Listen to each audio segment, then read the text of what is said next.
بلاش حقن فيلرز او دهون ذاتيه في الثدي.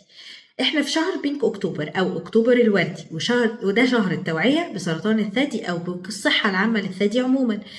من موقعي هذا بقول لكم يا جماعة بلاش، اللي عايزة تعمل تكبير للثدي بلاش تروح تعمل حقن دهون أو فيلرز. الموضوع ده بيبقى ليه كومبليكيشنز كتير جدا على المدى القصير وعلى المدى البعيد، يعني بيبقى ليه مضاعفات أو عواقب أو آثار جانبية مش ظريفة خالص. أهمها وأكثرها شيوعا إن الحاجات دي أو الفيلرز أو حقن الدهون الذاتية بتعمل كلاكيع او بتعمل اورام او بتعمل تكتلات في الثدي تشبه الاورام تماما، وممكن نبقى حاسين بكتله ناشفه، وممكن لما نعمل اشعه نلاقيها كتله ناشفه، وممكن الدكتور يغلط فيها ويفتكرها ورم ما يعرفش انها حقن دهون او حقن فيلر، بالذات لو المريضه ما صرحتش بدوت. لان في الوقت اللي احنا فيه ده دلوقتي انتشر ان في بنات صغيره كتير بتروح تعمل ده من ورا اهلها، بتروح تعمل حقن دهون او حقن فيلرز من ورا اهلها مع اصحابها من غير ما حد يعرف، فبالتالي ما بتقولش للدكتور للجراح او لدكتور الاشعه انها عملت حقن دهون او حقن فيلرز قبل كده،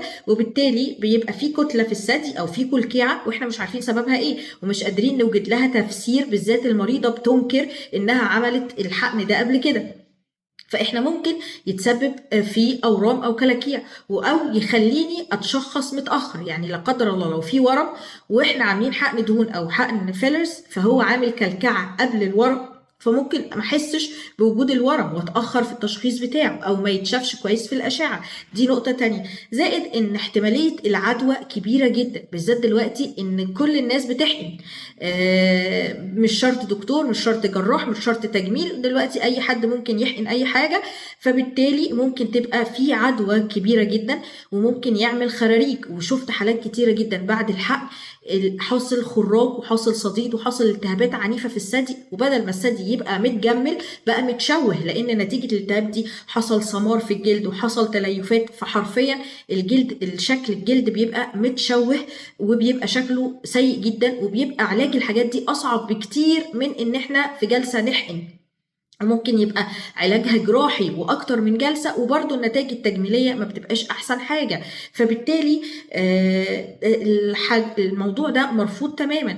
زائد كمان ان هو ممكن يعمل حاجه اسمها اويل سيست او اكياس زيتيه. لما بنعمل حقن دهون ممكن الدهون دي بعدها تدوب وتبقى زيت او تبقى اويل وتعمل حواليها كيس او كتله، ولما نعمل عليها الاشعه نلاقي الكيس ده مليان زيت، وده طبعا وارد انه يعمل انفكشن او عدوى ويقلب بصديد فيما بعد، وغير ان هو بيبقى مدي شعور ان احنا حاسين ورم او كلكيعه.